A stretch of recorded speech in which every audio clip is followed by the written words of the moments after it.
Judul: Pembalasan Dendam Sempurna Sang Istri. Sayang, tolong jangan pergi seperti ini.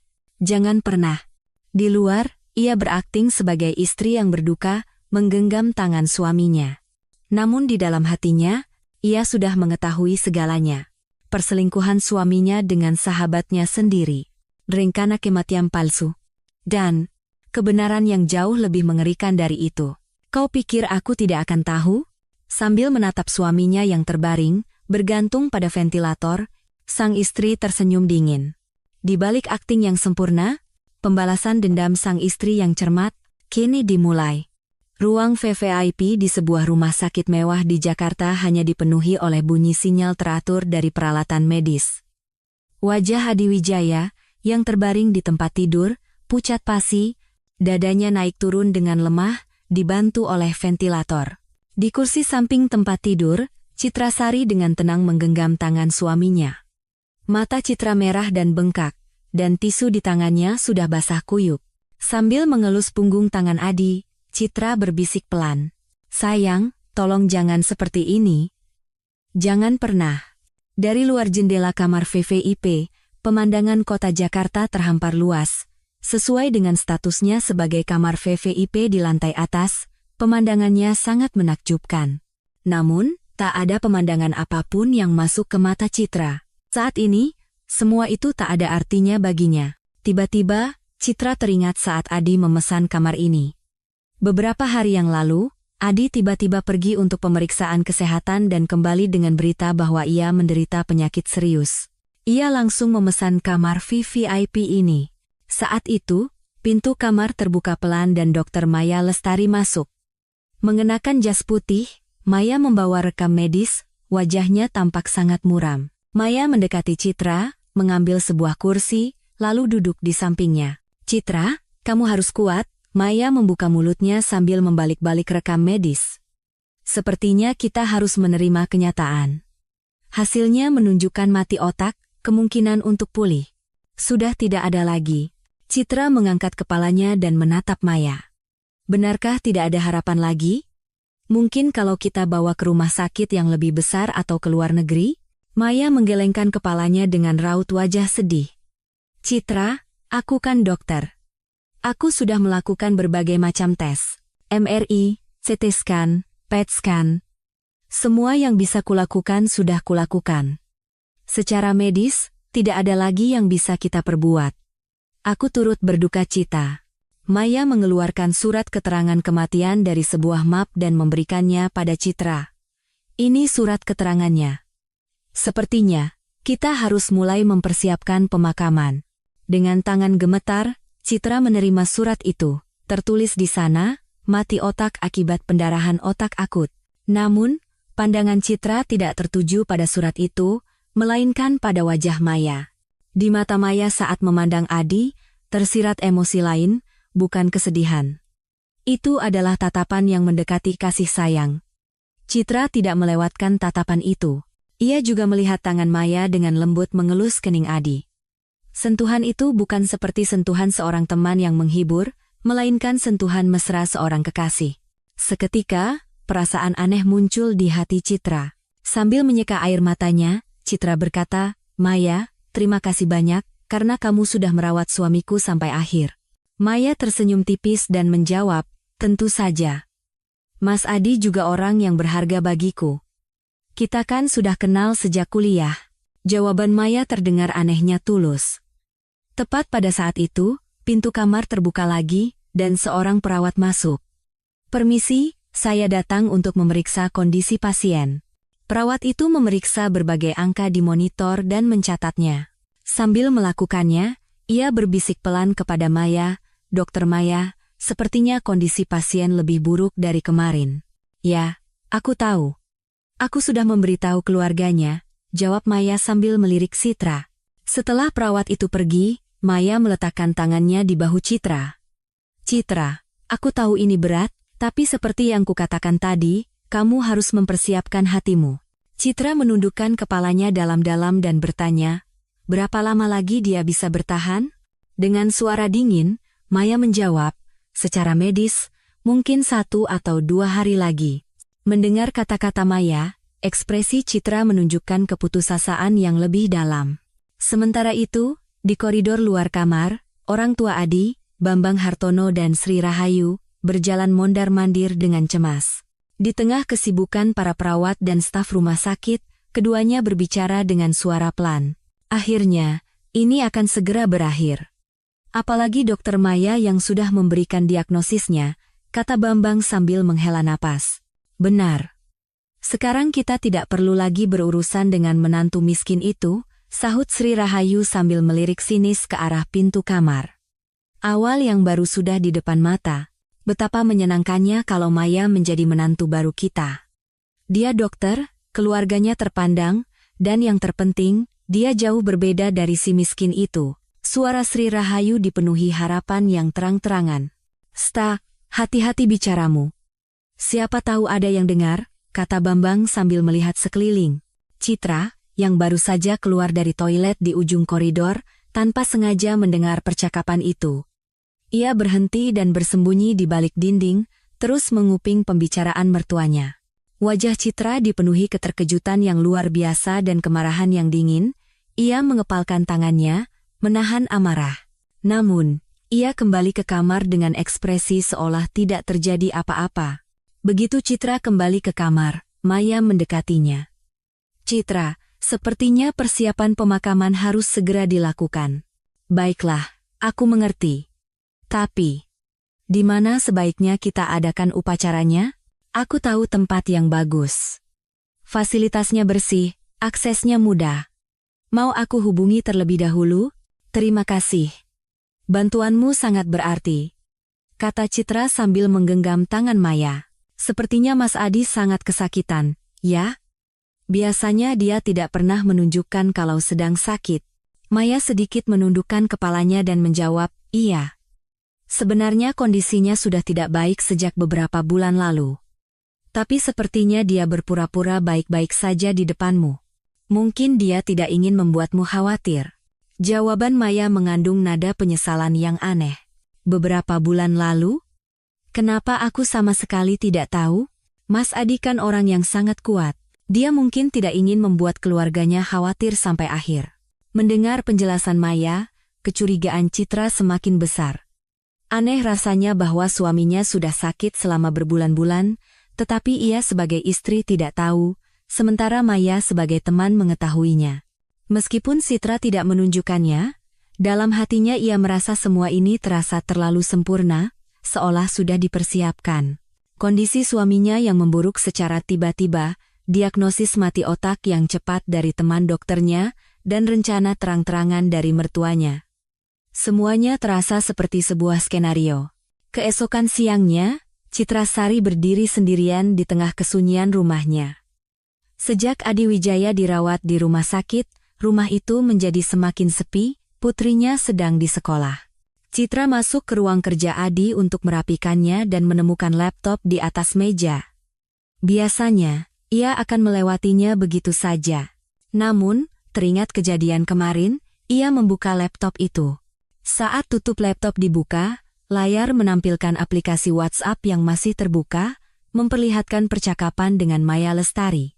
Mas Adi, besok kalau kamu datang ke rumah sakit, semuanya sudah siap, jangan khawatir. Kita pasti bisa melakukannya dengan sempurna.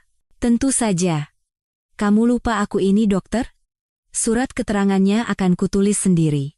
Citra sama sekali tidak curiga. Dia tertipu sepenuhnya. Tangan Citra mulai gemetar. Ia terus menggulir ke bawah. Membaca lebih banyak percakapan. Aku ingin menyelesaikan semuanya pada kesempatan ini, dan memulai hidup baru denganmu. Benar. Kalau kita hidup di luar negeri dengan identitas baru, tidak akan ada yang bisa menemukan kita. Dengan lisensi dokterku, imigrasi akan lebih mudah, dan aku bisa terus bekerja sebagai dokter. Ayah dan ibu juga sudah setuju. Mereka merestui kamu jadi menantuku. Tentu saja ibumu setuju. Beliau pasti berpikir menantu dokter lebih baik daripada menantu miskin. Citra tidak sanggup lagi berdiri. Ia terduduk di kursi, terus membaca percakapan itu. Kita harus menghilang sebelum polisi memulai penyelidikan karena masalah dana perusahaan. Aku tahu. Kalau kita tertangkap karena penipuan, rencana kita akan berantakan. Citra tidak tahu apa-apa, jadi dia akan baik-baik saja. Nanti dia juga bisa dapat uang asuransi. Benar. Yang penting kita berhasil. Wajah Citra menjadi pucat pasi. Suaminya telah menipunya dan merencanakan pelarian dengan sahabatnya. Yang lebih mengejutkan adalah mertuanya juga terlibat dalam rencana ini. Citra mulai memeriksa dokumen-dokumen Adi di samping komputer dan menemukan fakta mengejutkan lainnya. Buku besar perusahaan penuh dengan kontrak palsu dan bukti penggelapan dana. Bukti bahwa Adi telah menipu mitra bisnisnya selama bertahun-tahun dan menggelapkan uang mereka. Di dalam laci, Citra menemukan surat-surat tagihan dari para kreditur. Skala utangnya di luar dugaan.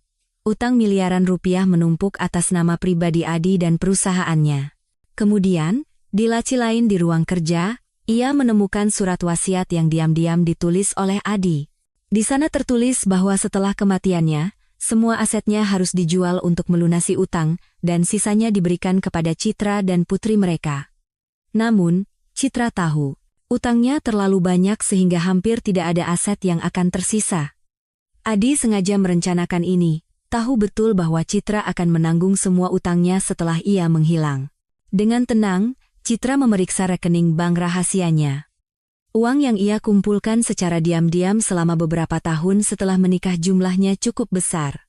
Saat Adi sibuk di luar dengan urusan bisnisnya, Citra di rumah terus menghasilkan keuntungan melalui investasi online dan transaksi properti. Aset yang ia kumpulkan tanpa sepengetahuan suaminya cukup untuk menutupi sebagian besar utang Adi. Kau pikir aku bodoh dan mencoba menipuku, tapi aku juga tidak selemah itu. Citra tersenyum dingin sambil melihat buku tabungannya. Citra mengeluarkan buku catatan dan meninjau kembali jaringan yang telah ia bangun. Di sana tertulis lengkap kontak pengacara, wartawan koran lokal, dan berbagai pemilik usaha yang ia kenal melalui pertemuan dengan ibu-ibu di kompleksnya. Adi mengira istrinya hanyalah seorang ibu rumah tangga biasa, tetapi Citra telah membangun jaringan sosialnya sendiri. Citra kembali menatap layar laptop, menganalisis percakapan Adi dan Maya lebih detail. Aku harus mengatur dosis anestesinya dengan tepat. Kalau terlalu banyak, bisa sangat berbahaya. Aku percaya padamu. Tapi bagaimana kalau Citra curiga? Jangan khawatir. Karena aku dokter, Citra pasti akan percaya padaku. Pada akhirnya, aku yang akan mengeluarkan surat keterangan kematian sebagai dokter, dan dia akan dinyatakan meninggal secara sah. Maya menyalahgunakan posisinya sebagai dokter untuk memimpin semua ini. Citra mencari dan membaca percakapan yang lebih lama lagi. Ia mengetahui bahwa keduanya telah mempersiapkan rencana ini dengan cermat selama berbulan-bulan.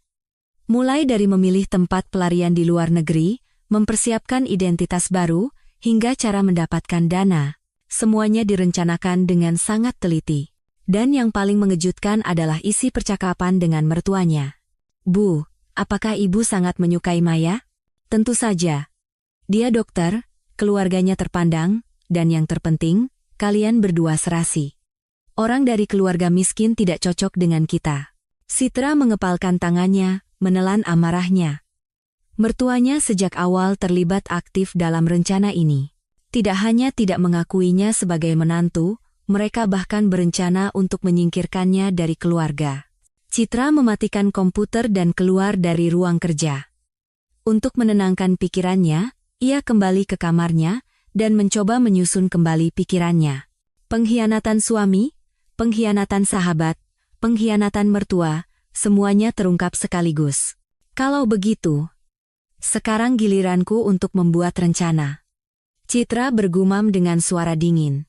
Ia mengambil buku catatan dari laci dan mulai menyusun rencana balas dendam. Ia memikirkan cara memanfaatkan semua bukti. Penipuan bisnis Adi, manipulasi rekam medis oleh Maya, dan keterlibatan mertuanya. Yang terpenting adalah masa depan putrinya. Dalam situasi ini, putrinya harus dilindungi, dan pada saat yang sama, landasan ekonomi untuk membesarkannya harus diamankan. Citra menyalakan kembali laptop dan menyimpan tangkapan layar percakapan WhatsApp Adi. Mengumpulkan dan menyimpan semua bukti adalah langkah pertama dari balas dendamnya. Adi Wijaya. Kau mencoba memanfaatkanku, ya? Justru aku yang akan memanfaatkanmu. Di mata Citra, berkobar tekad yang kuat untuk balas dendam. Keesokan paginya, suasana di kamar rumah sakit masih hening. Citra Sari tidak tidur semalaman, berjaga di sisi Adi Wijaya, dan wajahnya tampak sangat lelah. Saat itu, Maya Lestari membuka pintu kamar dan masuk. Citra mengangkat kepalanya dan menatapnya. "Oh Maya, kamu pasti lelah semalaman." Sambil memeriksa rekam medis, Maya menjawab, "Tidak apa-apa." "Bagaimana kondisi Mas Adi?" "Sepertinya tidak ada perubahan," jawab Citra sambil mengelus tangan Adi. Setelah memeriksa berbagai peralatan medis, Maya duduk di kursi di sebelah Citra. Tiba-tiba, Citra membuka mulutnya. "Maya, sebenarnya ada sesuatu yang Mas Adi katakan padaku." Ekspresi Maya seketika menegang. Dengan suara yang dibuat setenang mungkin, Maya bertanya, "Apa itu?" "Mas Adi bilang, jika sesuatu terjadi padanya, dia ingin mendonasikan tubuhnya untuk kepentingan sosial." Maya berusaha menyembunyikan keterkejutannya, tetapi wajahnya sudah menunjukkannya.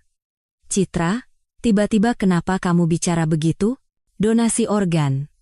Dulu, Mas Adi pernah memberitahuku secara rahasia," kata Citra dengan tenang. Ia mengeluarkan secarik kertas kecil dari tasnya. "Lihat ini." Mas Adi sendiri yang menulisnya. Di kertas itu, dengan tulisan tangan Adi, tertulis, "Semoga akhir hidupku bisa menjadi awal yang baru bagi orang lain." Maya mengambil catatan itu dan melihatnya dengan saksama. Kapan dia menulis ini? Beberapa bulan lalu. Setelah pulang dari pemeriksaan kesehatan, dia tiba-tiba membicarakan hal ini. Penjelasan Citra membuat Maya semakin bingung. "Tapi Citra, Mas Adi tidak pernah mengatakan hal seperti itu padaku." "Tentu saja dia tidak memberitahumu. Kamu kan bukan keluarganya. Mungkin dia tidak memberitahu anggota keluarga yang lain karena tidak ingin membuat mereka khawatir. Dia hanya memberitahuku secara diam-diam. Jadi, aku ingin memenuhi keinginan terakhir Mas Adi," kata Citra dengan tegas sambil menatap Adi. Maya dengan cepat menggelengkan kepalanya. "Tidak, Citra. Kamu tidak boleh mengambil keputusan seperti itu dengan terburu-buru." "Kenapa? Ini kan yang diinginkan Mas Adi." "Tapi kamu harus berdiskusi dengan keluarga. Pikirkan apa kata ayah dan ibu nanti." Maya mencoba menghentikan Citra, tetapi ekspresi Citra sudah mantap. "Aku istri Mas Adi. Sudah sepantasnya aku menghormati keinginan suamiku."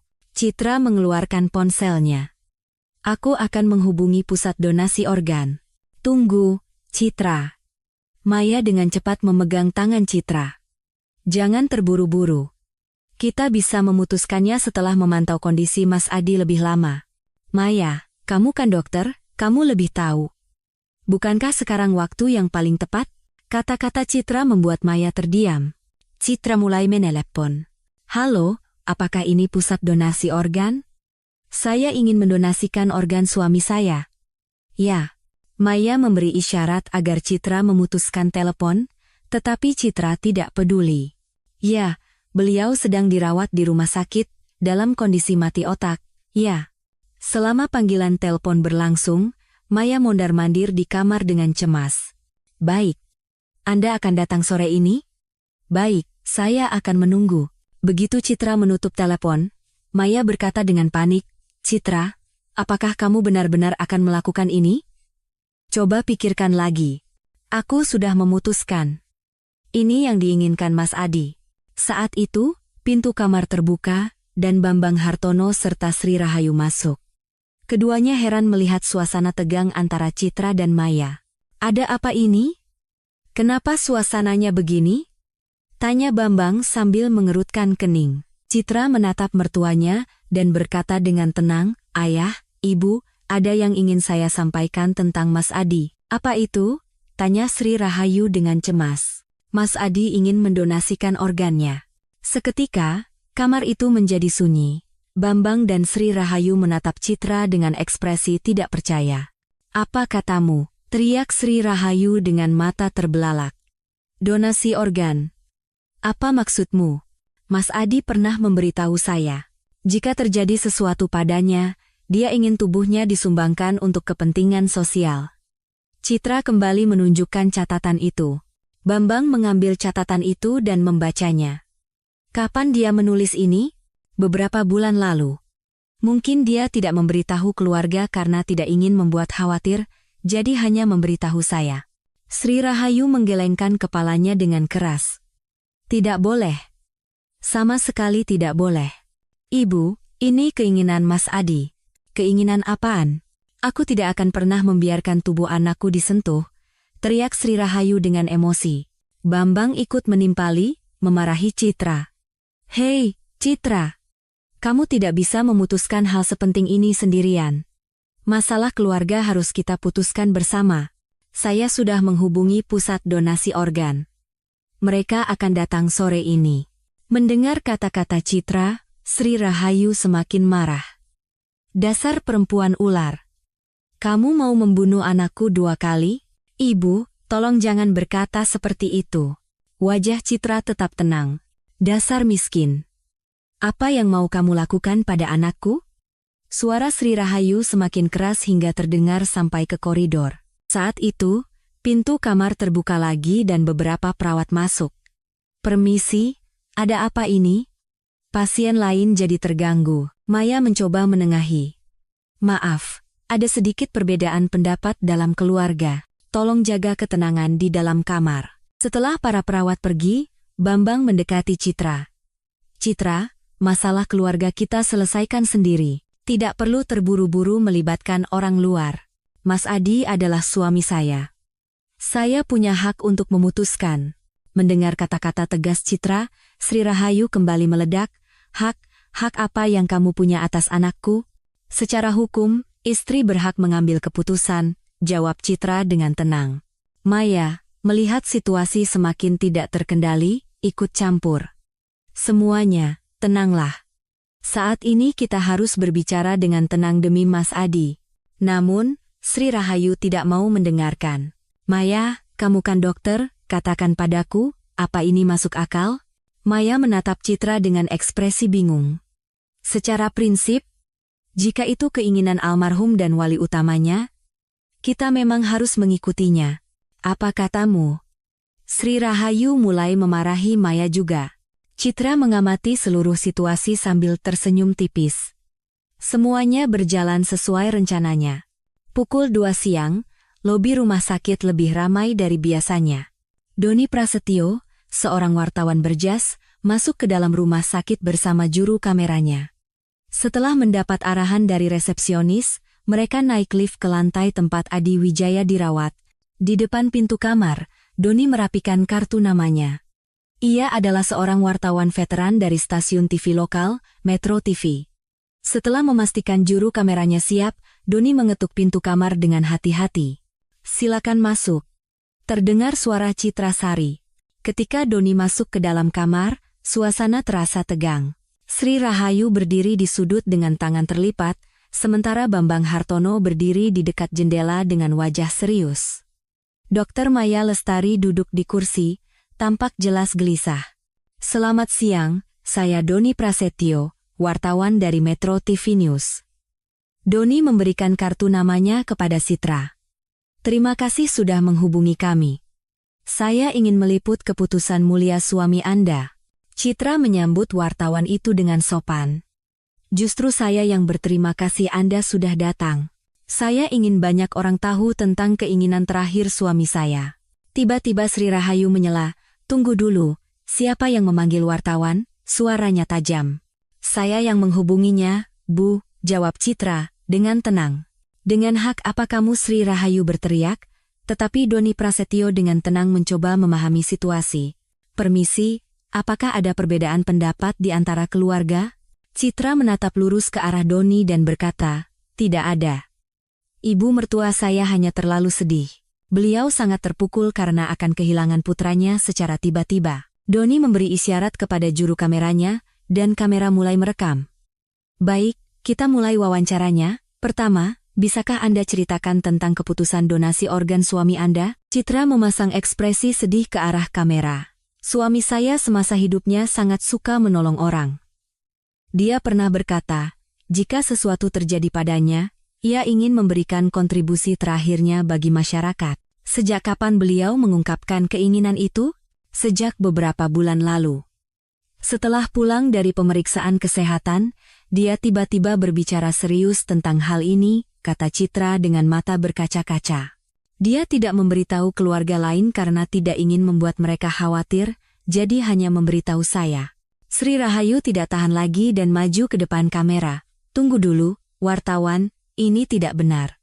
Doni Prasetyo mengarahkan mikrofon ke arah Sri Rahayu. Bagian mana yang tidak benar, Bu? Anak saya tidak pernah mengatakan hal seperti itu. Perempuan licik ini berbohong. Menghadapi reaksi keras Sri Rahayu, Doni tetap tenang. Ibu, mohon tenang dan jelaskan pelan-pelan. Tenang katamu? Perempuan rubah itu mau mengambil organ anakku, teriak Sri Rahayu sambil menunjuk Citra. Bambang segera mencoba menenangkan istrinya. Sayang, tenanglah. Jangan seperti itu di depan wartawan. Namun, Sri Rahayu tidak berhenti. Dasar miskin, masuk ke keluarga kami, dan sekarang mau menjual organ anakku. Kamera merekam seluruh kejadian itu. Doni, sebagai wartawan berpengalaman, merespons dengan tenang. Sepertinya ada konflik mendalam di antara keluarga. Apakah ada alasan lain? Citra menggelengkan kepalanya dengan ekspresi sedih. Ibu mertua saya sangat terpukul karena akan kehilangan putranya secara tiba-tiba. Saya mengerti. Mengerti? Apa yang kamu mengerti? Saat itu, Sri Rahayu tiba-tiba memegangi dadanya dan terhuyung. Aduh, dadaku sakit. Ia terduduk di lantai sambil mengerang. Sri Rahayu berpikir ia harus menghentikan wawancara ini, atau organ putranya akan benar-benar diambil, jadi ia memutuskan untuk pura-pura sakit. Sayang, kamu tidak apa-apa? Bambang segera menopang istrinya. Kepalaku pusing. Tolong. Sri Rahayu memulai aktingnya yang berlebihan. Maya segera maju untuk memeriksa kondisi Sri Rahayu. Ibu, Anda tidak apa-apa? Maya, jantungku. Cepat bawa ke UGD. Sri Rahayu mencengkeram kerah baju Maya. Doni Prasetyo mengamati semua ini sambil memberi isyarat kepada juru kameranya untuk terus merekam. Saya akan panggilkan tim medis. Doni menekan tombol panggilan perawat. Tak lama, perawat datang dengan kursi roda dan membawa Sri Rahayu ke UGD, diikuti oleh Bambang. Melihat kondisi ibu dan bapak yang darurat, mungkin sebaiknya kita tunda wawancaranya hari ini, usul Doni kepada Citra. Tidak, Pak Wartawan. Cerita suami saya harus disampaikan. Ibu mertua saya sedang tidak stabil, jadi biarlah saya yang menyampaikan keinginan suami saya, kata Citra dengan tegas. Doni kembali mengarahkan kamera ke Citra. Meskipun keluarga suami Anda menentang, Anda tetap akan melanjutkan donasi organ? Keluarga suami saya? Saya adalah istrinya, keluarga terdekatnya. Dan ini adalah keinginan suami saya. Saya mengerti perasaan ibu, tetapi menghormati keinginan almarhum adalah hal yang benar. Mendengar jawaban Citra, Doni mengangguk. Ini pasti keputusan yang sangat sulit. Saya sangat menghormati Anda. Saat itu, Maya berkata dengan hati-hati, Pak Wartawan, bisakah bagian konflik keluarga ini tidak ditayangkan? Tentu saja, saya akan mengeditnya dengan hati-hati, mempertimbangkan duka keluarga, janji Doni. Namun, Citra punya pikiran lain. Pak Wartawan, mohon tayangkan apa adanya. Saya ingin orang-orang tahu kebenarannya. Kebenaran apa maksud Anda? Betapa sulitnya membuat keputusan mulia seperti donasi organ, dan bagaimana keluarga pun pada awalnya sulit menerimanya. Tolong tunjukkan semuanya. Kata-kata Citra membuat Doni tampak terkesan. Anda benar-benar wanita yang luar biasa. Bahkan dalam situasi seperti ini, Anda masih memikirkan orang lain. Setelah wawancara selesai, Doni merekam segmen penutup di lobi rumah sakit. Keputusan mulia seorang wanita ini diharapkan akan memberikan harapan bagi banyak orang. Sekian laporan dari Metro TV News, saya Doni Prasetyo. Di UGD, Sri Rahayu dan Bambang sedang diperiksa oleh tim medis. Namun, hasil pemeriksaan menunjukkan tidak ada yang salah. Tidak ada masalah khusus, Bu. Mungkin hanya stres atau kelelahan? Tanya dokter UGD. Sri Rahayu dan Bambang saling pandang, bingung. Mereka khawatir akting mereka akan terbongkar. Mungkin karena saya terlalu sedih memikirkan anak saya, jawab Sri Rahayu dengan canggung. Malam itu, wawancara Citra ditayangkan di berita. Penonton terharu dengan keputusan mulianya, dan kolom komentar online dipenuhi dengan dukungan. Sebaliknya, reaksi keras Sri Rahayu menuai kritik. Warga mulai berdatangan ke rumah sakit, memberikan bunga dan surat dukungan untuk Citra. Situasi berjalan persis seperti yang diinginkan Citra. Keesokan paginya, suasana di lobi rumah sakit berbeda dari biasanya. Beberapa pria berjas, membawa tas kerja, masuk ke dalam rumah sakit. Mereka adalah para eksekutif dan tim akuntansi dari perusahaan Adiwijaya yang dipanggil mendadak oleh Citra Sari. Di ruang rapat lantai 1 rumah sakit, Citra menyambut mereka. Herman Susanto, kepala tim akuntansi, meletakkan tumpukan map tebal di atas meja. Ibu Citra, kami turut berduka cita atas kondisi Pak Adi, kata Herman sambil membungkuk dalam. Citra duduk dan menjawab dengan tenang, terima kasih. Tapi sekarang, saya ingin tahu kondisi perusahaan yang sebenarnya. Herman membuka map dan mulai menjelaskan, sebenarnya, sejak beberapa bulan lalu, kondisi keuangan perusahaan sangat sulit. Tolong jelaskan secara spesifik, suara Citra terdengar mantap. Suara Herman mulai bergetar. Pak Adi telah menandatangani beberapa kontrak fiktif. Beliau menerima uang dari investor untuk proyek-proyek yang sebenarnya tidak ada, dan menggunakan uang itu untuk keperluan lain. Seorang eksekutif lain menyela dengan hati-hati, tidak hanya itu, Bu. Uang yang seharusnya dibayarkan kepada mitra kerja, juga beliau gunakan untuk kepentingan pribadi. Citra berpura-pura terkejut. Berapa total kerugiannya? Diperkirakan sekitar 50 miliar rupiah. Jawaban Herman membuat seisi ruangan hening. Lalu, bagaimana nasib perusahaan? Secara praktis, perusahaan sudah bangkrut, Bu. Citra berpura-pura berpikir sejenak. Kalau begitu, saya harus menghubungi langsung orang-orang yang dirugikan. Bu, jika Ibu melakukan itu, masalahnya bisa menjadi lebih besar, kata seorang eksekutif dengan cemas. Tidak. Kita tidak boleh menyembunyikannya. Kita harus menyelesaikannya dengan jujur. Ini kesalahan suami saya, jadi saya yang akan bertanggung jawab, kata Citra dengan tegas. Citra mengeluarkan ponselnya dan mulai menelepon beberapa nomor. Halo, selamat siang, Pak Tirtayasa, saya Citra Sari, istri Adiwijaya. Apa? Istri Adiwijaya? Beraninya kamu menelepon saya? Terdengar suara kasar dari seberang telepon. Saya dengar suami saya telah merugikan Bapak. Merugikan? Bukan merugikan, tapi menipu. Uang saya dibawa lari. Suara marah Pak Tirtayasa bergema di ruang rapat. Saya minta maaf. Suami saya sedang dalam kondisi kritis, jadi saya mewakilinya untuk meminta maaf. Maaf saja tidak cukup. Kembalikan uang saya sekarang juga. Citra menjawab dengan tenang. Silakan datang ke rumah sakit. Saya akan menjelaskan semuanya secara terbuka. Setelah menutup telepon, Citra menghubungi korban-korban lainnya. Semua panggilan telepon memiliki pola yang sama, kemarahan, tuntutan, dan janji untuk datang ke rumah sakit. 1 jam kemudian, lobi rumah sakit menjadi kacau balau. Para pengusaha yang ditipu oleh Adi berdatangan, suara mereka membuat rumah sakit menjadi riuh. Di mana si Adi Wijaya itu? Kembalikan uangku sekarang. Petugas keamanan mencoba menenangkan situasi, tetapi tidak mudah. Ketika Citra turun ke lobi, orang-orang mengerumuninya. Ibu, bagaimana Anda akan mengganti kerugian kami? Suami Anda telah menipu kami habis-habisan. Citra mengambil mikrofon dan berdiri di depan kerumunan. Bapak-bapak, ibu-ibu, mohon dengarkan saya. Lobi perlahan menjadi tenang. Saya tahu suami saya telah menyebabkan kerugian besar bagi Anda semua. Saya sendiri baru mengetahui semua ini baru-baru ini, suara Citra terdengar bergetar. Seseorang berteriak, lalu apa yang akan Anda lakukan? Citra menjawab dengan tenang.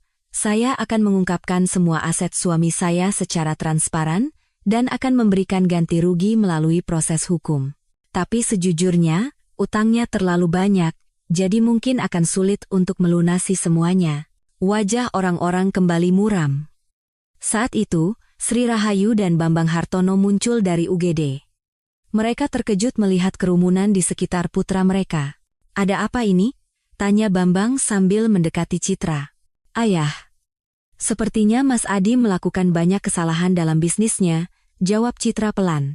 Seorang korban berteriak ke arah Bambang. "Kesalahan? Ini bukan kesalahan. Anak Anda menipu kami." Bambang dan Sri Rahayu bingung, tidak mengerti situasi. "Apa maksud Anda?" tanya Sri Rahayu dengan suara gemetar. Citra menjelaskan kepada para korban, "Mertua saya juga tidak tahu apa-apa. Suami saya selalu bilang kepada keluarga bahwa bisnisnya berjalan lancar." Namun, Sri Rahayu masih belum mengerti. "Citra, sebenarnya ada apa? Kenapa orang-orang ini ada di sini?" "Ibu, Mas Adi sengaja merugikan banyak orang dalam bisnisnya." "Merugikan? Sengaja? Anakku. Sekarang kita harus menyelesaikan semuanya," jelas Citra dengan tenang. Saat itu, seorang korban mendekati Sri Rahayu. "Ibu, tahu tidak uang kami dipakai untuk apa oleh anak Anda?" "Apa maksudmu?" "Judi. Dihabiskan semua di kasino." Sri Rahayu tampak tidak percaya. "Omong kosong. Ada buktinya. Catatan keluar masuk kasino, riwayat transaksi, semuanya ada." Korban itu menyodorkan beberapa dokumen. Ketika Sri Rahayu melihat dokumen itu, wajahnya menjadi pucat. Di sana tertera catatan bahwa Adi telah kehilangan miliaran rupiah di kasino. Bagaimana bisa?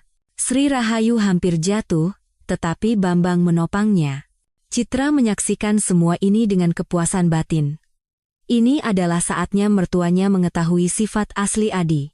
"Ibu, Ayah, saya tahu ini mengejutkan, tapi sekarang kita harus menerima kenyataan," kata Citra sambil mendekati mereka. "Adi yang kita kenal.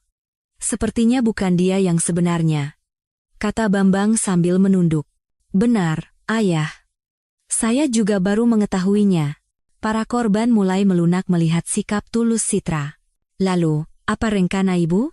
"Saya akan mengungkapkan semua aset secara transparan dan menanganinya sesuai prosedur hukum. Saya juga akan membantu semampu saya dengan aset pribadi saya." Jawaban Citra membuat orang-orang mengangguk. Para korban terkesan. Mereka mulai melihat Citra sebagai korban yang sesungguhnya. Setelah situasi terkendali, Citra tersenyum tipis. Semuanya berjalan sesuai rencana. Wajah asli Adi terungkap, dan mertuanya pun terguncang. Sekarang saatnya mempersiapkan langkah berikutnya. Pukul 4 sore, koridor rumah sakit dipenuhi ketegangan. Mertua yang baru kembali ke kamar masih syok dengan cerita para korban. Maya Lestari duduk di sudut, menggigiti kukunya dengan cemas. Citra Sari berdiri di dekat jendela, memandang keluar. Di koridor, sesekali perawat lewat. Saat itu, ponsel Citra berdering. Nomor tak dikenal muncul di layar. "Halo?" terdengar suara pria asing. "Selamat sore, apa benar ini dengan istri Bapak Adi Wijaya?" "Ya, benar." Ekspresi Citra menegang. "Saya Agus Santoso dari perusahaan penagih utang. Suami Anda memiliki utang yang besar pada kami." Citra menghela napas. "Suami saya sedang dalam kondisi kritis. Justru karena itu kami harus segera menyelesaikannya. Kami tidak bisa menunggu lebih lama lagi." Citra menutup telepon dengan ekspresi lelah. Panggilan seperti ini datang berkali-kali setiap hari. Maya, melihat ekspresi Citra, mendekatinya. "Telepon seperti itu lagi?" "Iya." "Semakin banyak saja," jawab Citra dengan suara lelah. Tiba-tiba, Citra berbalik dan berkata, "Ayah, Ibu, saya sudah memutuskan." Sri Rahayu bertanya dengan suara lelah, "Memutuskan apa?" "Saya akan membatalkan donasi organ." Seketika, kamar itu hening. Maya menatap Citra dengan kaget. "Benarkah?" tanya Maya dengan suara penuh harap. "Iya, keluarga begitu menderita, saya tidak bisa memaksakannya," kata Citra dengan ekspresi sedih. Sri Rahayu menghela napas lega. "Bagus. Syukurlah kamu berubah pikiran. Tapi," lanjut Citra, Hari ini saya ingin mengantarkan Mas Adi ke tempat yang tenang. Tempat yang tenang? Tanya Bambang dengan cemas. Saya akan menghentikan perawatan paliatif dan mengkremasinya. Hari ini juga. Maya terlonjak kaget. Citra, itu terlalu mendadak. Kita tidak bisa menundanya lagi. Mas Adi juga tidak akan mau terbaring seperti ini terlalu lama, kata Citra dengan tegas. Tapi setidaknya pikirkan 1 atau 2 hari lagi. Tidak. Saya sudah menghubungi krematorium. Semua orang terkejut. Kapan? Tanya Maya dengan panik. Baru saja. Mobil jenazah akan datang sekitar 1 jam lagi. Sri Rahayu panik.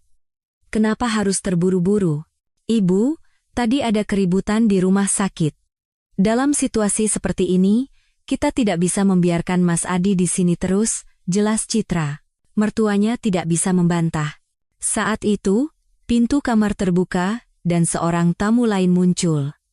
Seorang pria parubaya berjas masuk membawa tas kerja. Permisi, apa benar ini keluarga Bapak Adi Wijaya? Ya, Anda siapa? Tanya Bambang waspada. Saya pengacara dari firma hukum. Saya datang terkait tindakan hukum yang perlu diambil sehubungan dengan Bapak Adi Wijaya. Pengacara itu memberikan kartu namanya. Citra hendak berbicara, tetapi pengacara itu melanjutkan, para kreditur sedang mempersiapkan gugatan perdata. Sebaiknya, kita segera mencapai kesepakatan. Suami saya dalam kondisi seperti ini, apa harus membicarakan hal itu sekarang? Kata Citra dengan ekspresi tidak nyaman. Maaf, tapi proses hukum tidak bisa menunggu. Suasana di kamar semakin berat. Maya mendekati Citra dengan panik. Citra, kamu yakin? Apa tidak apa-apa memutuskan secepat ini? Tidak apa-apa. Sepertinya ini cara terbaik, kata Citra sambil menggenggam tangan Maya. Terlalu banyak orang yang menderita karena Adi. Sekarang saatnya menyelesaikan semuanya. Pengacara itu mengeluarkan beberapa dokumen. Kalau begitu, mohon tanda tangani surat ini surat persetujuan pelepasan aset. Setelah berpikir sejenak, Citra menandatanganinya. Wajah Maya yang menyaksikannya semakin cemas. Setelah pengacara itu pergi, kamar kembali hening. Saat itu, pintu terbuka dan seorang perawat masuk. Permisi, ada telepon dari bawah. Mobil jenazah sudah tiba. Sudah? Maya memeriksa jam tangannya. Ya, katanya sedang menunggu di lobi lantai 1. Apakah sudah siap? Tanya perawat itu untuk memastikan. Ya, Citra mengangguk. Sudah siap. Sri Rahayu berkata dengan cepat, tunggu, kami juga butuh persiapan mental. Ibu, semakin lama ditunda akan semakin berat. Lebih baik kita antarkan Mas Adi dengan tenang, bujuk Citra. Bambang menghela napas. Baiklah, ini memang harus dilakukan. Tak lama, staf rumah sakit masuk dan mulai memindahkan Adi ke dalam peti jenazah. Maya ingin memeriksa kondisi Adi, tetapi dengan banyak orang di sekitarnya, ia tidak bisa berbuat apa-apa. Adi masih tertidur lelap di bawah pengaruh anestesi. Peti jenazah disiapkan, dan Adi dibaringkan di dalamnya. Citra berdiri di depan peti untuk memberikan penghormatan terakhir. Adi, sekarang istirahatlah dengan tenang. Suaranya terdengar datar. Sebelum meninggalkan kamar, Citra memberikan sebuah amplop kecil kepada Maya. Ini, Mas Adi minta aku memberikannya padamu. Maya menerima amplop itu. Di dalamnya ada surat kecil dan sebuah kunci. Apa ini? Entahlah. Coba periksa nanti. Jawab Citra acuh tak acuh. Mobil jenazah sudah menunggu di depan rumah sakit. Peti jenazah dimasukkan ke dalam mobil, dan keluarga ikut naik. Citra, Maya, Bambang, dan Sri Rahayu semuanya ikut di dalam mobil jenazah. Ketiganya sangat gelisah, takut Adi benar-benar akan dikremasi. Saat mobil mulai berjalan, Maya bertanya dengan hati-hati, Citra, kita akan ke krematorium mana? Agak jauh dari pusat kota. Katanya tempatnya tenang dan bagus, jawab Citra sambil melihat keluar jendela. Pemandangan kota Jakarta berlalu di luar jendela. Gedung-gedung tinggi perlahan berkurang, digantikan oleh perumahan. Sri Rahayu bertanya dengan cemas, apa dia akan langsung dikremasi di sana? Iya, Semua persiapan sudah selesai. Keheningan yang berat menyelimuti mobil itu. Masing-masing tenggelam dalam pikirannya yang rumit. Maya diam-diam membuka amplop yang diberikan Citra.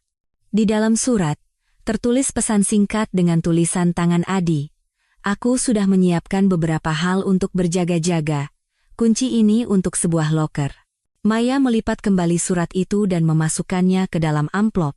Hatinya semakin cemas. Setelah sekitar 20 menit, mobil keluar dari jalan tol dan masuk ke jalan biasa. Lingkungan sekitar semakin sepi, dengan pemandangan gunung dan sawah. Bambang bertanya kepada sopir, masih jauh? Sekitar 10 menit lagi, Pak, jawab sopir. Akhirnya, mereka tiba di krematorium. Fasilitasnya cukup besar dan lingkungannya tenang. Staf krematorium keluar untuk membantu memindahkan peti jenazah. Manajer krematorium mendekati Citra. Anda keluarganya, semua persiapan sudah selesai. Terima kasih. Bagaimana prosedurnya? Pertama, Anda bisa memberikan penghormatan terakhir, setelah itu proses kremasi akan dimulai. Citra mengangguk. Mereka masuk ke dalam gedung krematorium. Lobi yang rapi menyambut mereka. Di satu sisi dinding tertulis kata-kata untuk mengenang almarhum, dan di sisi lain dihiasi bunga. Maya mendekati Citra dan berbisik, Citra, kamu yakin? Ini kesempatan terakhirmu. Kesempatan terakhir apa? Tanya Citra sambil menatap Maya. Maksudku, kesempatan terakhir untuk mengubah pikiranmu. Suara Maya bergetar. Aku sudah memutuskan. Aku tidak mau ragu lagi. Jawaban tegas Citra membuat Maya terdiam. Mereka pindah ke ruangan tempat tungku kremasi berada. Sebuah tungku besar berada di tengah, dikelilingi oleh kursi. Peti jenazah disiapkan di depan tungku. Citra meminta kepada manajer, saya ingin melihat wajah suami saya untuk terakhir kalinya. Tentu saja. Kami akan membukakan petinya. Manajer memberi isyarat kepada stafnya. Maya dengan cepat menyela, tidak perlu. Biarkan saja seperti ini. Kenapa? Citra menatap Maya dengan heran. Rasanya akan terlalu berat. Lebih baik kita mengingatnya seperti ini. Tidak apa-apa. Ini yang terakhir, kata Citra kepada manajer, tolong buka. Manajer memberi isyarat lagi, dan seorang staf meletakkan tangannya di tutup peti. Maya menyaksikannya dengan cemas, tutup peti perlahan terbuka. Seketika, pandangan semua orang tertuju ke dalam peti. Adi masih terbaring dengan wajah damai. Namun, jika dilihat lebih dekat, kelopak matanya bergetar sangat halus. Hanya Citra yang menyadarinya. Efek anestesi perlahan-lahan memudar. Saat itu, jari Adi bergerak sedikit, nyaris tak terlihat. Maya melihatnya dan wajahnya menjadi pucat pasi. Baiklah, sekarang. Manajer hendak berbicara, tetapi Citra mengangkat tangannya untuk menghentikannya. Tunggu sebentar. Beri kami sedikit waktu lagi. Suara Citra terdengar anehnya tenang. Suasana di dalam krematorium menjadi hening. Manajer dan stafnya mundur sejenak atas permintaan Citra Sari. Citra perlahan mendekati peti jenazah dan menatap Adi Wijaya. Ekspresinya tenang, tetapi matanya menyimpan kedalaman yang tak terduga. Maya Lestari mondar-mandir di dekat Citra dengan cemas. Sri Rahayu dan Bambang Hartono hanya mengamati dari kejauhan. Panas dari tungku kremasi perlahan mulai menyebar ke dalam ruangan. Adi, kata Citra dengan suara rendah dan tenang. Sekarang semuanya benar-benar berakhir. Saat itu, kelopak mata Adi bergetar lebih jelas. Efek anestesi terus melemah. Maya dengan cepat meraih lengan Citra. Citra, sudah cukup. Citra berbalik menghadap Maya dan bertanya, kenapa? Apa ada sesuatu yang mendesak? Maya menjawab dengan gugup, tidak. Hanya saja. Rasanya akan terlalu berat jika melihatnya terlalu lama. Citra mengamati ekspresi Maya dengan saksama. Kening yang berkeringat, tangan yang gemetar, dan tatapan mata yang cemas. Maya, kamu tidak apa-apa? Wajahmu pucat. Aku hanya belum pernah mengalami situasi seperti ini, jawab Maya sambil tersenyum canggung. Citra kembali berbalik ke arah peti jenazah. Dengan suara yang cukup keras untuk didengar semua orang, ia mulai berbicara. Adi, kamu ingat saat kita menikah? Kamu bilang kamu sangat mencintaiku. Sri Rahayu terisak dan mencoba menghentikan Citra. Citra, jangan bicara seperti itu. Tidak, Bu. Ada sesuatu yang harus saya sampaikan pada Adi. Citra menahan mertuanya dan melanjutkan.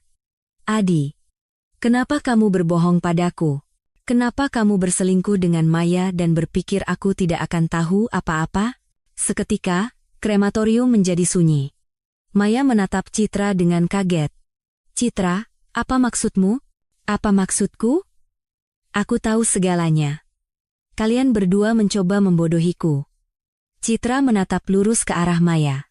Sri Rahayu menyela dengan bingung. Citra, kamu bicara apa? Ibu juga tahu, kan? Bahwa putra ibu berselingkuh dengan Maya.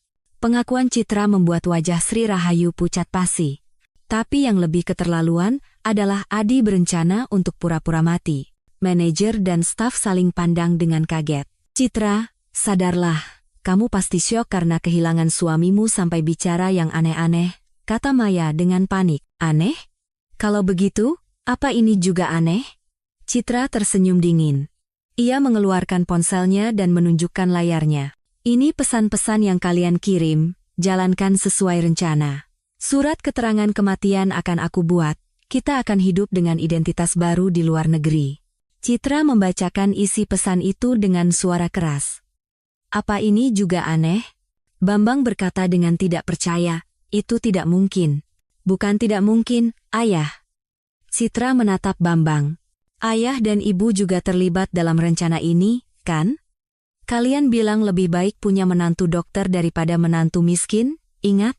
Kata-kata Citra membuat Sri Rahayu terdiam. Saat itu, terdengar erangan kecil dari dalam peti. Semua mata tertuju pada Adi. Matanya mulai terbuka perlahan. Loh, manajer berseru kaget. Jenazahnya bergerak. Maya dengan cepat mendekati peti. Tidak. Itu hanya kejang otot biasa. Namun, mata Adi semakin terbuka lebar. Ketika melihat Citra, ekspresinya dipenuhi ketakutan yang luar biasa. Adi, kamu sudah bangun? Kata Citra dengan tenang.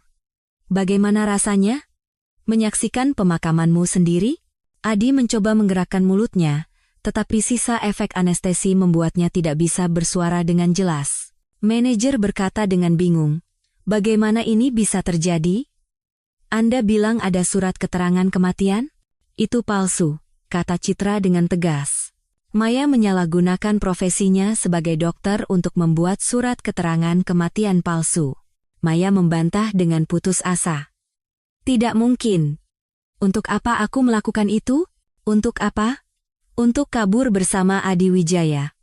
Citra mendekati Adi. Adi, kamu dengar semuanya, kan? Rencanamu untuk meninggalkan aku dan putri kita demi hidup baru bersama Maya. Air mata mengalir dari mata Adi. Ia dengan susah payah menggerakkan bibirnya untuk bersuara. Maaf, kata Citra dengan suara dingin. Untuk menggelapkan uang perusahaan? Untuk menipu banyak orang? Untuk membodohiku? Adi tidak bisa menjawab. Manajer berkata kepada stafnya, segera laporkan ke polisi, ini jelas tindakan kriminal. Ketakutan yang lebih besar melintas di wajah Adi. Citra berdiri dan berkata kepada manajer, lanjutkan kremasinya. Tapi, pasiennya masih hidup. Kata manajer dengan bingung. Tidak. Dia sudah mati. Secara hukum dan moral, dia sudah mati. Kata-kata tegas Citra mengejutkan semua orang. Citra memberi isyarat kepada staf krematorium. Mulai. Pintu tungku kremasi perlahan terbuka. Panas yang menyengat menyembur ke dalam ruangan. Adi, dengan sisa tenaganya, berteriak, tolong, selamatkan aku. Namun, ekspresi Citra tidak berubah. Aku akan memberimu belas kasihan sebanyak yang kau berikan pada kami. Peti jenazah mulai bergerak menuju tungku. Jeritan Adi menggema di dalam krematorium. Saat itu, polisi datang. Proses kremasi dihentikan, dan Maya Lestari ditangkap di tempat. Hanya Citra Sari yang dengan tenang menyaksikan semuanya. Para detektif mulai menyelidiki tempat kejadian dan mengambil keterangan dari semua yang terlibat. Citra menyerahkan semua bukti yang telah ia siapkan kepada polisi, riwayat pesan Adi dan Maya, bukti penipuan perusahaan, dan surat keterangan kematian palsu, semuanya terungkap. Keluar dari krematorium, Citra bertemu dengan wartawan Doni Prasetyo yang sudah menunggunya. Ia sudah menghubunginya sebelumnya. "Pak Doni, telah terjadi kasus besar." Doni menyalakan perekamnya. "Kasus apa maksud Anda?" "Suami saya memalsukan kematiannya bersama selingkuhannya yang seorang dokter." Ekspresi Doni berubah kaget. "Bisa Anda jelaskan lebih detail?" Citra menjelaskan semuanya dari awal sampai akhir, penipuan bisnis Adi, perselingkuhannya dengan Maya, keterlibatan mertuanya, dan rencana kematian palsu. Ini benar-benar sulit dipercaya. "Apakah ada buktinya?" "Tentu saja." Citra mengeluarkan dokumen-dokumen yang telah disiapkannya. Riwayat pesan, buku besar perusahaan, kesaksian para korban penipuan. Semuanya ada. Doni memeriksa dokumen itu dengan saksama. "Ini benar-benar kasus besar. Boleh saya tayangkan?" "Itulah mengapa saya memanggil Anda. Saya ingin banyak orang tahu kebenarannya." Malam itu, Metro TV News menayangkan berita besar ini. Sebuah siaran khusus dengan judul "Rencana Mengejutkan, Pengusaha dan Dokter Selingkuhannya Memalsukan Kematian." Pembawa berita berkata dengan wajah serius, "Hari ini di sebuah krematorium di Jawa Barat, terjadi insiden mengejutkan. Seorang pengusaha yang terpojok oleh kegagalan bisnis dan berbagai tuduhan penipuan, mencoba memalsukan kematiannya dengan bantuan selingkuhannya yang seorang dokter, namun berhasil digagalkan." Layar menampilkan gambar krematorium dan mobil polisi.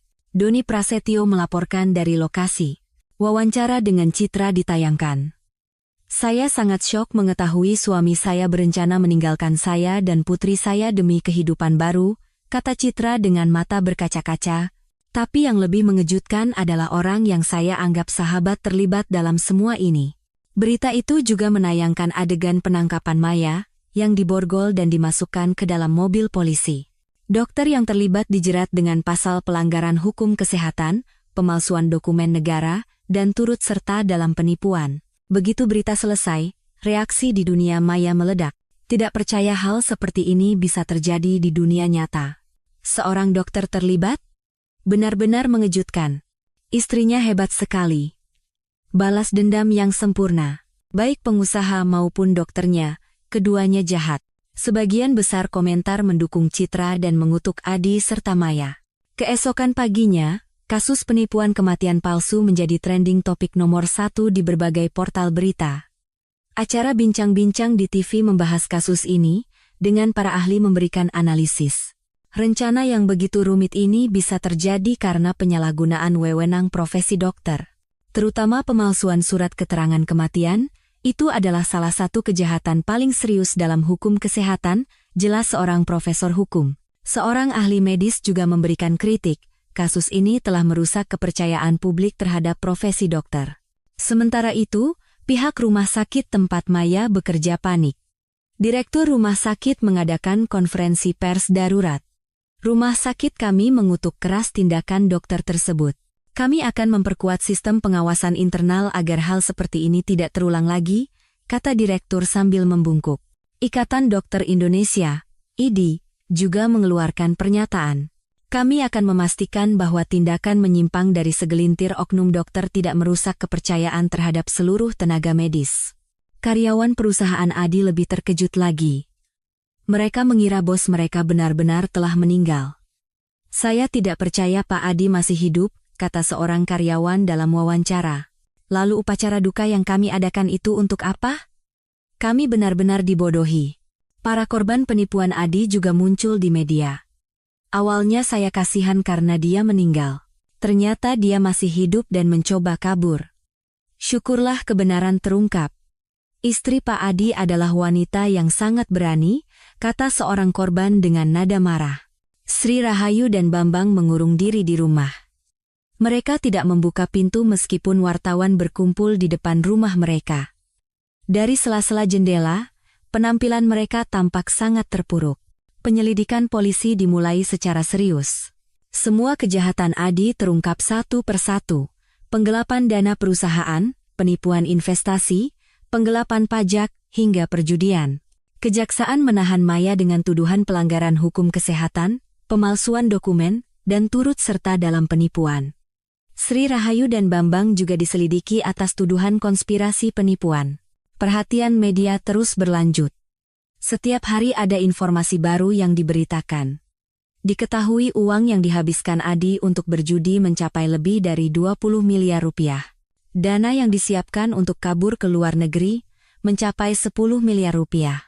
Sebaliknya, opini publik terhadap Citra sangat positif. Ia dipuji sebagai wanita pemberani dan istri yang menegakkan keadilan. Wanita yang luar biasa. Bagaimana bisa dia merencanakan balas dendam yang begitu sempurna dalam situasi seperti itu? Di depan rumah Citra, tumpukan karangan bunga dan surat dukungan dari warga terus bertambah.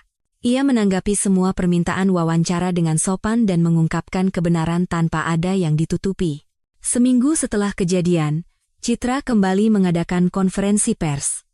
Melalui kejadian ini, saya belajar banyak hal.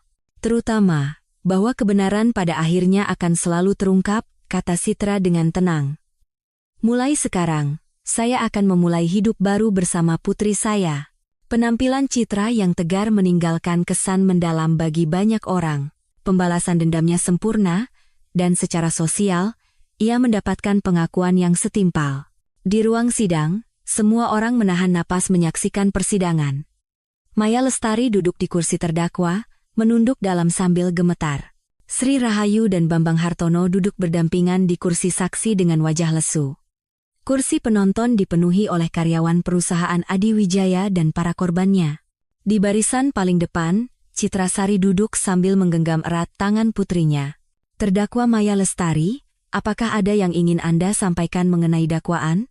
Atas pertanyaan hakim, Maya menjawab dengan suara bergetar, semua ini adalah rekayasa Citra Sari. Dia mencoba menjebak saya. Teriakan marah Maya membuat ruang sidang riuh.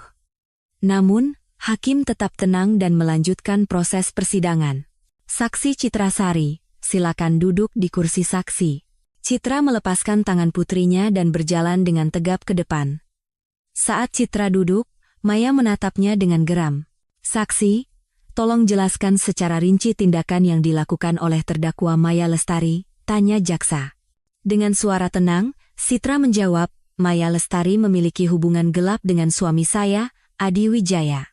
Ketika Adi gagal dalam bisnisnya dan terancam ditangkap atas tuduhan penipuan, mereka berdua merencanakan untuk memalsukan kematiannya dan kabur ke luar negeri. Apa rincian spesifik dari rencana tersebut? Maya, dengan menyalahgunakan profesinya sebagai dokter, menyuntikkan anestesi kepada Adi Wijaya dan mengeluarkan surat keterangan kematian palsu. Dia membuatnya seolah-olah Adi mengalami mati otak akibat pendarahan otak akut. Mertua saya juga terlibat dalam rencana ini. Kesaksian Citra kembali membuat ruang sidang bergemuruh. Sri Rahayu bangkit dengan emosi. Apa maksudmu? Anakku yang menipu kami. Tenang, bentak hakim dengan tegas. Sri Rahayu kembali duduk.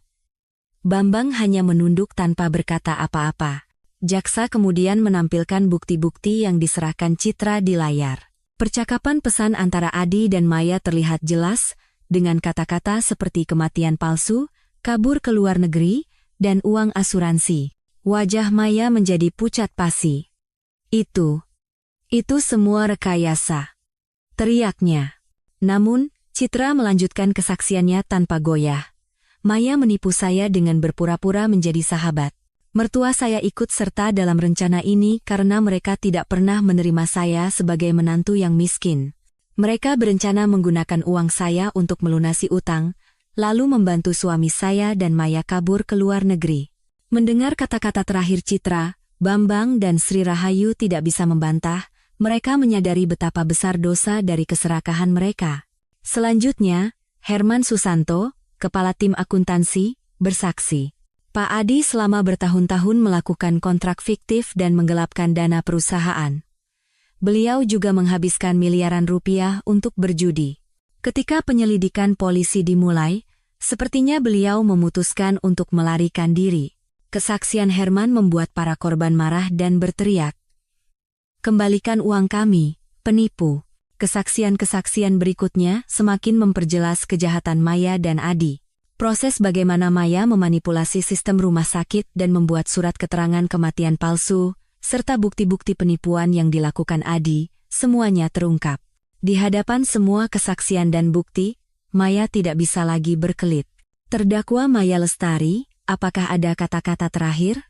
Atas pertanyaan hakim, Maya meraih mikrofon dengan tangan gemetar. Saya hanya mencintai Adi Wijaya. Saya hanya ingin membantunya. Pembelaan Maya yang menyedihkan hilang ditelan keheningan.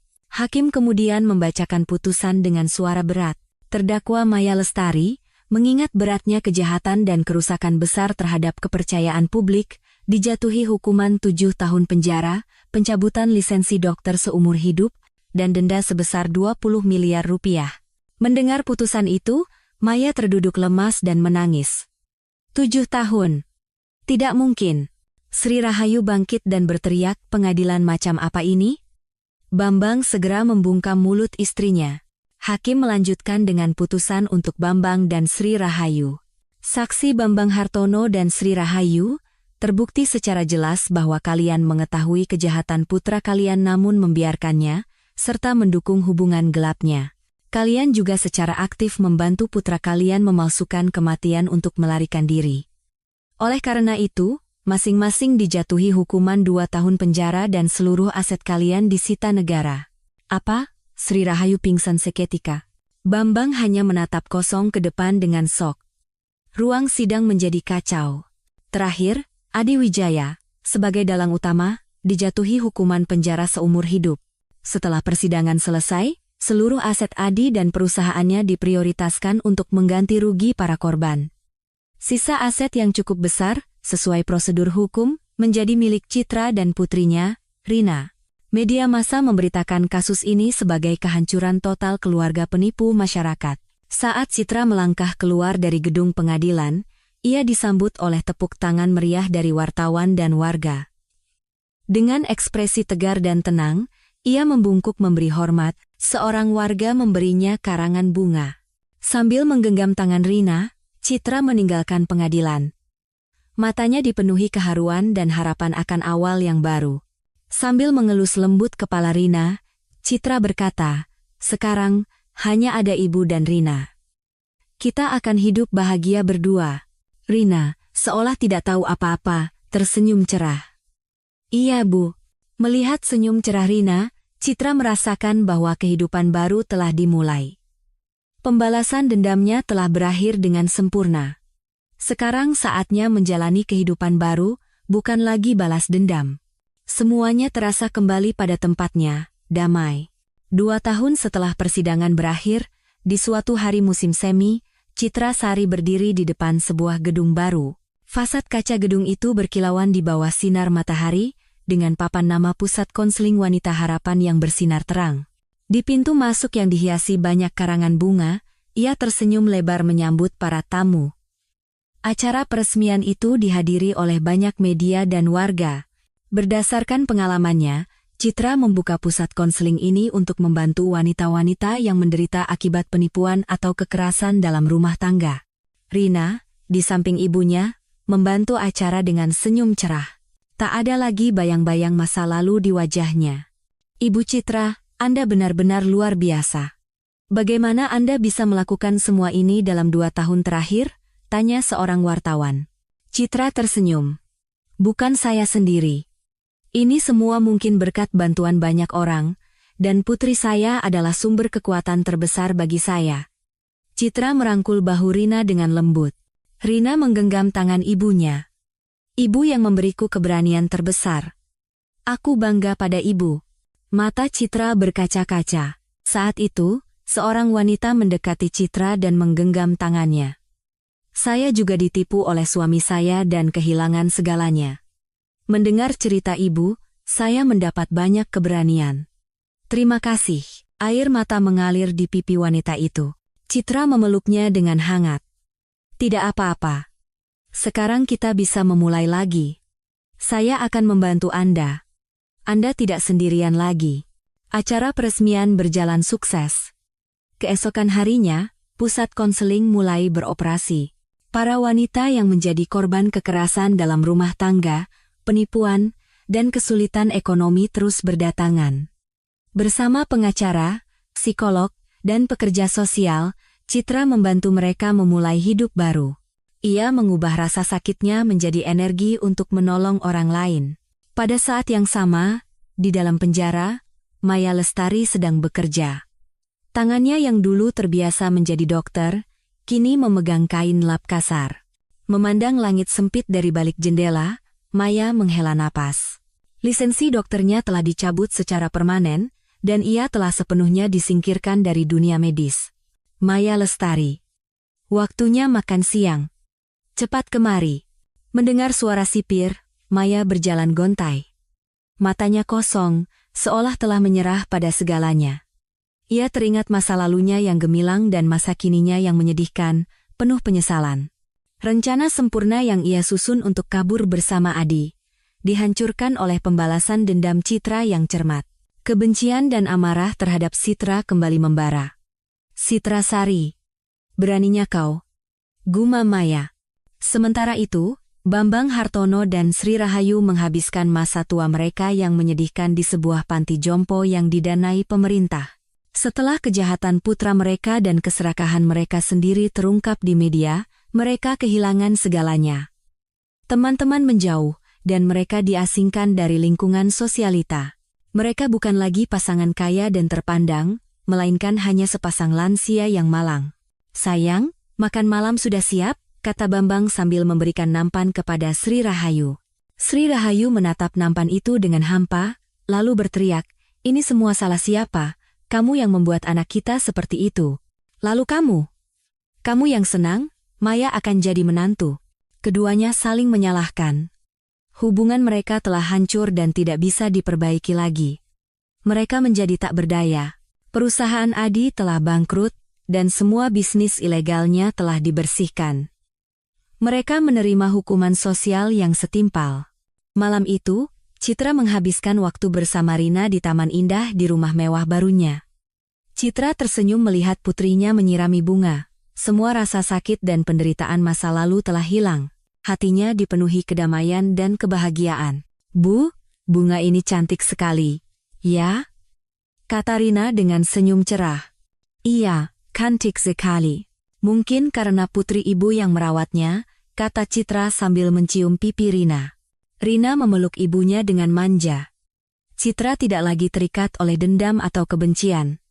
Ia menemukan kebahagiaan dan kepuasan sejati dalam membangun hidupnya sendiri dan membantu orang lain. Di senja hari musim semi itu, di taman yang disinari matahari terbenam, Citra dan Rina duduk berdampingan, tertawa ceria.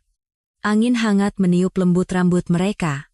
Citra merancang masa depan yang penuh dengan kemungkinan tak terbatas bersama putrinya. Ia telah mengatasi segalanya dan kini menikmati kehidupan baru dalam kebebasan dan pencapaian yang utuh. Ceritanya bukan lagi sebuah akhir, melainkan awal dari sebuah harapan baru. Bagi yang sudah mendengarkan cerita ini sampai akhir, mohon tinggalkan komentar sudah mendengarkan dengan baik. Terima kasih.